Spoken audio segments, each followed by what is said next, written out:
come for public worship, but you don't get into the church when the reading is being done.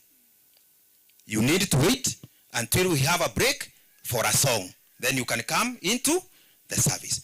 We have a responsibility that when they come and they are out there catching up, and it's time to get into the sanctuary, to tell them that you are supposed to get into the church before we process. We lead them in worship when they come for public worship, because that is their responsibility to take part in public worship. That's what they use. We here have two.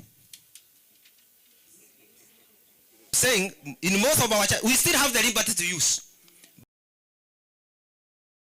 But and you know, when I'm saying the latest, it is latest because when you come to morning worship, we have the opening, then the sentences follow. The first one, the sentences were coming before. Tuko pamoja? Yeah, that's why those are the two that I'm talking about. Of course, here in Tungali Tukono, I also still have one. In fact, I have 2 copies.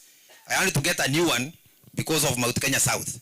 Because the first one that we started with, Imezeeka. So we have all those and others. There is another one that was being launched, I think by Kadara or somebody. Huh? The supplementary. All those are there. So we have all that variety with us and for our use.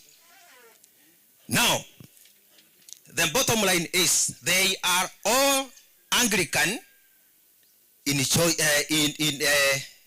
making. All of them, they are Anglican, and we own them and we use them. So how do we then ensure that we follow the liturgy and let our people know and understand themselves as Anglican in terms of worship? What is being encouraged, whether you are using whichever edition and whichever form, is that we be faithful to use and follow that liturgy as it is. Praise the name of the Lord. Let that liturgy as it is in our prayer books be the basis of our Anglican worship. Then, in your own wisdom and the leading of the Holy Spirit, you can insert those as possibly for the sake of the composition of your congregation. This is why we are talking about praise and worship.